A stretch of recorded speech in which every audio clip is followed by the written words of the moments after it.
ត្រីយកតែឆេស្រីអីមិនចេះអាណិតអាសូរប្តីយ៉ាងនេះយ៉ា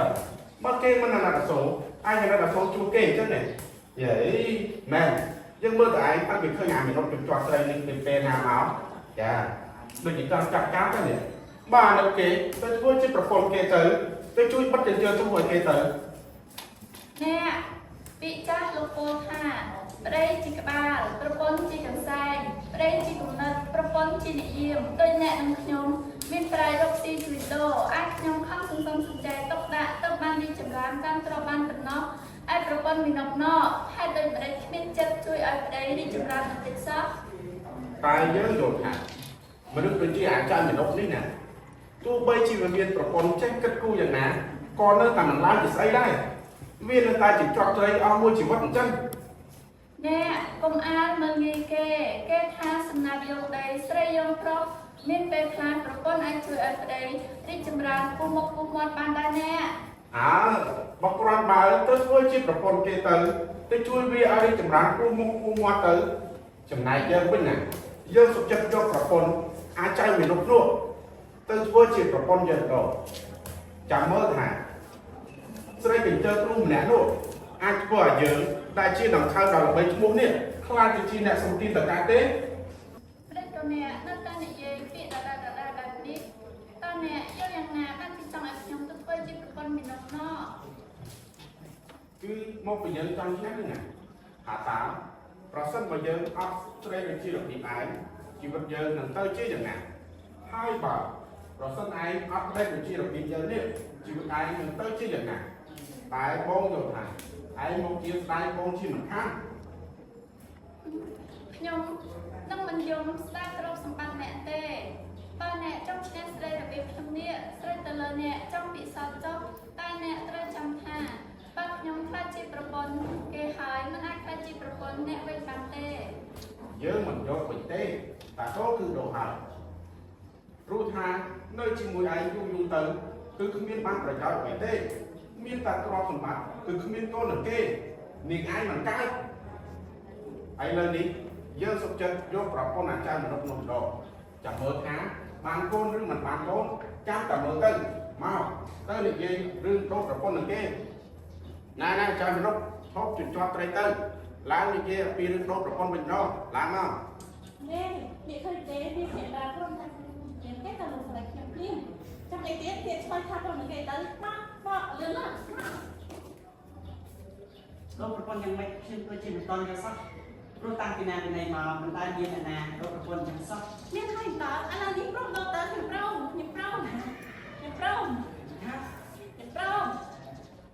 ណែអ្នកខ្លួនឲ្យខ្ញុំអត់ទៅរកថ្មីឥឡូវខ្ញុំទៅហើយ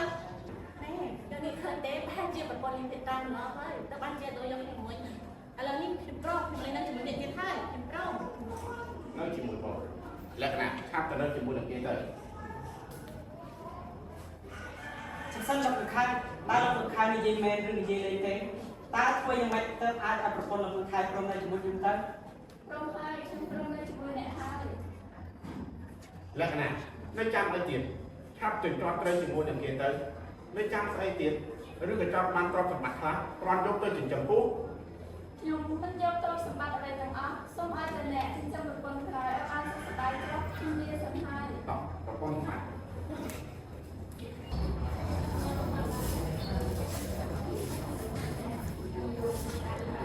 ខ្ញុំក្រណាស់នាងមិនគួរមកធ្វើជាប្រពន្ធខ្ញុំសោះ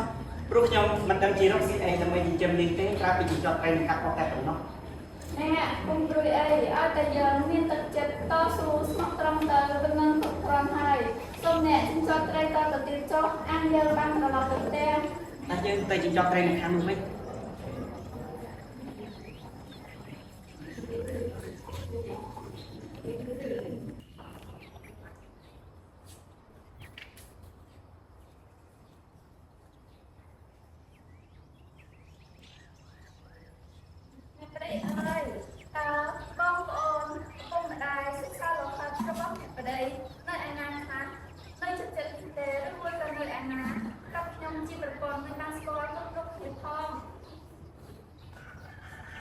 ពុកម្ដាយបងប្អូនបងស្ដាប់ចង់ដល់នេះទៅហើយបងក៏មានសាច់ញាតិសន្តានណាក្រៅពីមិត្តព្រាងរៀនចិត្តគ្នានេះឯង តែថាកន្លងមកគេមិនសូវចូលរកទេ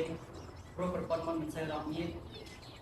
អ្នកអើយបើយើងមានពុកម្ដាយបងប្អូនសិក្សាលោហិតទេយើងត្រូវរករក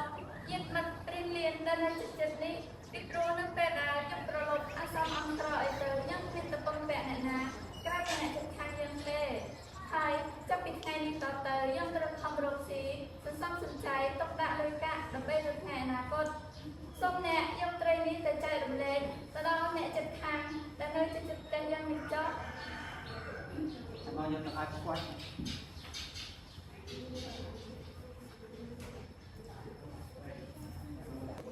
មេញ៉ាមេន ចាំនេះណោះ មេញប្រពន្ធខ្ញុំឲ្យយកត្រីមកជូននេះក្រែងនេះគ្រាន់តែបានគុំគោក្រែងនេះអត់មានឯកសារមេញ ខ្ញុំគឺជាស្គាល់នៅប្រព័ន្ធមួយនេះក៏កាលពីថ្ងៃមុនពួកយើងទៅរកចែកត្រីមិនដែលបានម្ដងណាទេតែឥឡូវនេះមិនក៏ប្រែចិត្តល្អអត់តែមកចែកពីនេះបែបនេះមិនមែនថាអ្នកមាននរណាស្មោះដូចនាងខាត់នោះទេតែឥឡូវបែបជាងគេភ្ញាក់ខ្លួនចង់រកអានរបស់យើងវិញទៅដឹង ណែនេះទីពេកអើយខ្ញុំនៅតែមិនជឿថាគ្នាខាត់នោះមានចិត្តល្អពេកនេះសោះអញ្ចឹងប្រកាសជាមានរឿងអ្វីមួយលាក់ដាំរៀនហើយយើងត្រូវតែនាំគ្នាទៅមើលនៅផ្ទះជំនុំតោះយើងនាំគ្នាទៅមើលតោះ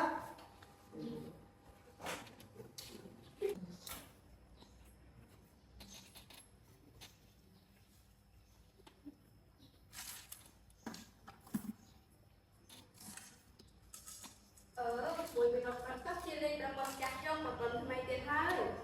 យើងចូលទៅមើលអើមួយអូអង្គប្រុសអង្គស្រីអញ្ចឹងជួយលេង អំប្រុសអញ្ជើញស្អីអញ្ចឹងពីនោះចាក់ប្រពន្ធមុនតាណាតាហើយអូនាងហ៎នេះសម្បើគេសុំដោដល់គេឲ្យប្រពន្ធគេឈ្មោះនាងអ្នកកណានមកឲ្យជិះវិញអូអញ្ចឹងឯងមួយនោះបាទពីនេះថ្ងៃក្រោយបើសិនជាមានការអីចាប់ពំពាកអង្គទាំងអស់គ្នាក៏ពំពាកមកចុះណាស់មួយសូមអរគុណដល់អង្គប្រុសអង្គស្រីទាំងអស់គ្នាហើយសូមមានណាស់លោកអើយ មិនមែនហើយ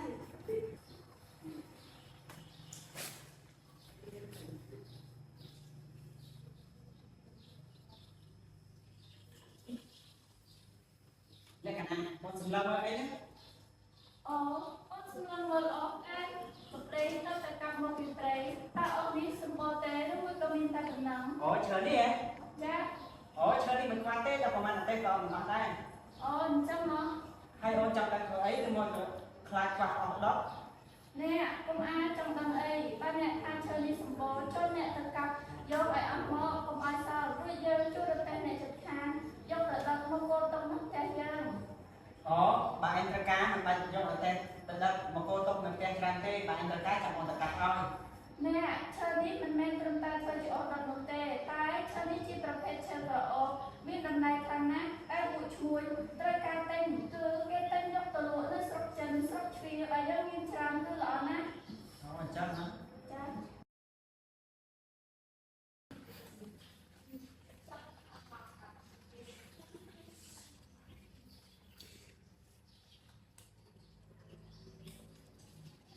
នេះគឺជាទឹកចិត្តបន្តិចបន្តួចរបស់ប្តីប្រពន្ធខ្ញុំសូមអ្នកទាំងអស់គ្នាទទួលយកចោល អរគុណហើយមួយនេះ